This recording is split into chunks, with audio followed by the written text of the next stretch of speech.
Good afternoon. This is Mike with Living Hope, where there's always hope with God. Today we're going to be reading Luke 15 and a continuing of reading through the book of Luke through December. The parable of the lost sheep.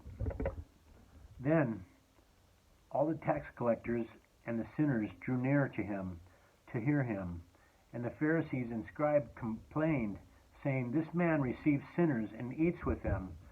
So he spoke this parable to them, saying, "What man of you, having 100 sheep, if he loses one of them, does not leave the 99 in the wilderness and go after the one which is lost until he finds it?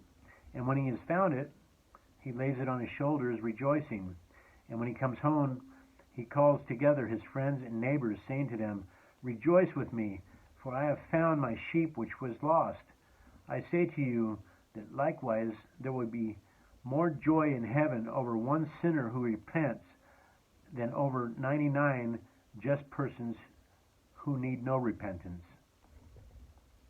Or what woman, having 10 silver coins, if she loses one, does not light a lamp, sweep the house, and search carefully until she finds it?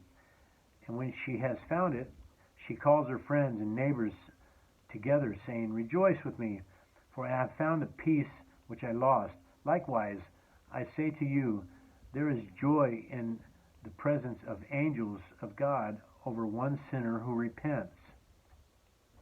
Then he said, "A certain man had 2 sons, and the younger of them said to his father, 'Father, give me the portion of goods that falls to me.' So he divided them his livelihood. And not many days after, the younger son gathered all together, journeyed to a far country, and there wasted his possessions with prodigal living. But when he had spent all, there arose a severe famine in that land, and he began to be in want. Then he went and joined himself to a citizen of that country, and he sent him to his fields to feed swine. And he would gladly have filled his stomach with the pods that the swine ate, and no one gave him anything. But when he came to himself, and he said, 'How many of my father's hired servants have bread enough and to spare, and I perish with hunger? I will arise and go to my father, and I will say to him, Father, I have sinned against heaven and before you. I am no longer worthy to be called your son. Make me like one of your hired servants.' And he arose and came to his father.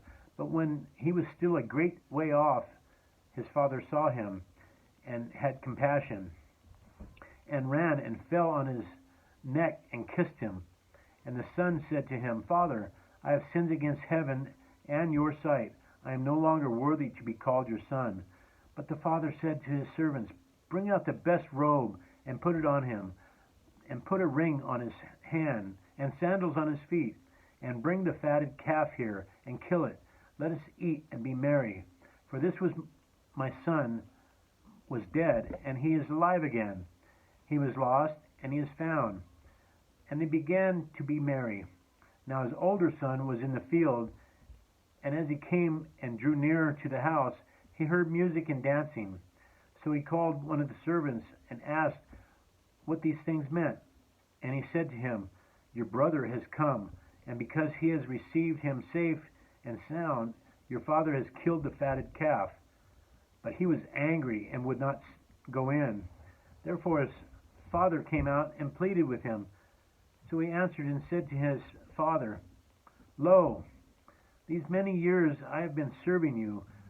I never transgressed your commandment at any time, and yet you never gave me a young goat that I may make merry and be with my friends. But as soon as this son of yours came, who has devoured your livelihood with harlots, you killed the fatted calf for him.'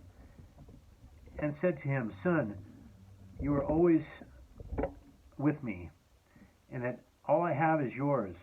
It was right that we should make merry to be glad, for your brother was dead and is alive again, and was lost and is found.'" God bless you.